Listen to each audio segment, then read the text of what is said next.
The Walking Dead Season 5 premiered tonight. It premiered. Here we are in the Theater of the Sun. We just actually got the opportunity to watch the episode. It's time to actually give it a little bit of a review, all without talking too much about what happened with the plot. That way we don't spoil too much for those of you who perhaps haven't seen it yet. Though I'm probably assuming that if you're watching this video, that you probably have, and you want to gauge the reaction of other members of the Walking Dead fan base. So we'll try to tread the line a little bit in the middle. So Season 5, Episode 1, starting off, it was entitled No Sanctuary. Now, of course, at the end of the 4th season, the survivors, Rick and company, finally found Terminus. Well, most of them did at least. And at first things seemed to be happy and hunky-dory, and then all of a sudden things kind of got a little hairy. And we started to realize that these folks at Terminus that were claiming sanctuary and claiming safety really weren't doing do that at all. And that was further explored here with this opening season episode.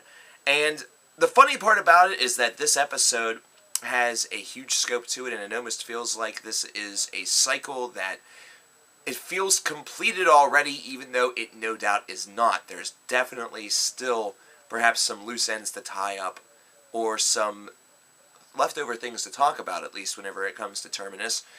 Although Season 5, Episode 1, No Sanctuary, definitely seemed to prove that this was not a sanctuary, and that this was a former place of sanctuary that kind of went bad, that kind of went to hell. And eventually, based around, Rick and his group of survivors coming in and being the resilient bunch that they are, it really proved why it was not a place of sanctuary, even for those people who were there, who were attempting to stay safe by hurting other people and taking what they had. Mary from Terminus was able to disclose the fact that it was at one point a safe haven until other survivors came in and did some terrible things. They raped, they maimed, they killed, and then they just left. However, that really didn't seem like the entire story. It seemed like this bunch was actually taking individuals in, not only taking all of their things, but slowly but surely decapitating all of them. And also, and this is mainly just people that are resistant, which most people are going to be. And also, aside from decapitating them, after giving them a nice ball bat to the head, they seemed like they were eating them. Maybe I'm wrong. Maybe this is just something that I took from the whole, meat hook scene that we saw about midway through this episode, or, but it just definitely seemed as though these people were getting their meat from the people that came in that they killed. Yeah. We also found out in this episode that Carol is a total badass. She is a beast with a gun, which we kind of knew already, but she's also a beast with a bottle rocket, which she used to create one hell of a diversion, which actually launched a war between the survivors from Terminus and a bunch of walkers. What was realized is that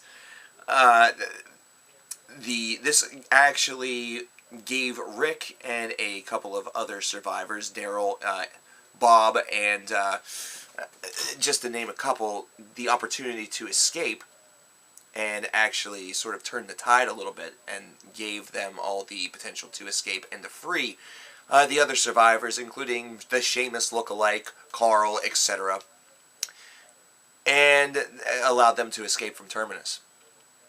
Yeah, I said I was going to tread a fine line, considering I know most of you probably know what happened. All the while, Carol was traveling with Tyrese, along with Judith, and they met with some guy who knew all about Terminus and was having a very deeply philosophical conversation until, yeah, he's dead now. So who cares about him? But what was interesting about it was that we started to hear this whole idea that you're either cattle or you're the butcher, which is an interesting idea. Now, at the end of this episode, everybody seems to have really been accounted for. Everybody is kind of back together. We saw the reuniting of Judith, Carl, and Rick for the first time since the prison got overtaken by the governor and they had to leave in the middle portion of season number 4.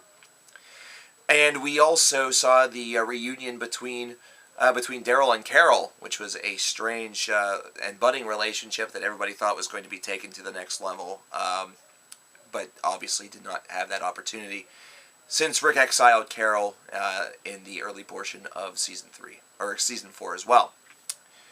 So, what can we draw from this episode? There's a lot of things that we can draw from this episode. We really don't have much in the way of a setup based around what we saw at the end of No Sanctuary.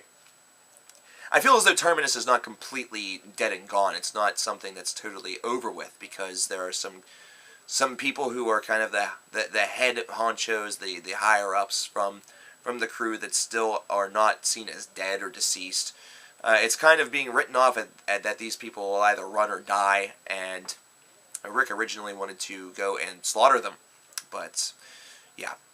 So we're really not too sure where that's going to go, but for right now it seems like everybody is a unique and a group that really is unified, with the exception of the Washington crew, who wants to get up to Washington and try and create a cure for this.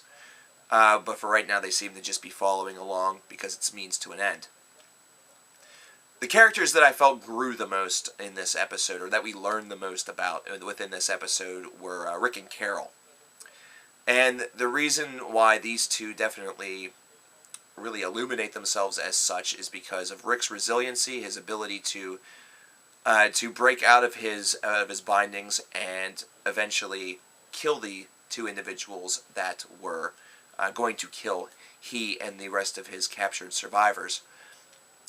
It also is showing that Rick has become, at one point in time, he was the man who didn't want to have there be any loss of life, of the human nature by another human, and now is really kind of starting to develop this attitude that you have to really do what you have to do in order to survive. Carol also grew a lot because she really showed her true colors. She dressed up kind of as a walker, in camouflage in order to kind of commingle around them, and was able to use this disguise in order to not only perpetuate the distraction that launched and eventually saved everybody, but also really showed her cunning, her resourcefulness, and showed that she also grew as somebody who doesn't trust as much as perhaps she once did, whenever she decided that since Mary wasn't going to talk, she was going to shoot her in the leg and let walkers essentially have their way with her. Overall, this is a great episode. It was one that was very well done. I'd probably give it an A-. And the one reason why I give it an A- is that, aside from not really setting up much for episodes that follow, it's a good idea because it drips you in suspense, but it doesn't really give you a reason to tune back in if you didn't already have a reason. But this is an episode that felt more like a season finale. It felt like the closing of a chapter as opposed to the opening of a new season, and it feels like it's an old television trick where they leave you in suspense for between seasons to really get you to pay attention and come on board for the first episode of the new season. And this is a tactic that's been used before. This is a tactic that works very well. It's usually the reason why you leave things on a very awkward and really unsolved note at the end point of any large... It's the reason why you don't tie things together at the end. You always want to keep the idea and the semblance of more, or what's going to happen within your audience. What did you guys think about the episode? I want to know. Let me know in the comments below, all you Deadheads, and I don't mean Grateful Dead fans, though if you're also Grateful Dead fans, cool as shit. What do you think about the formats? Do you like this idea? Other shows may follow.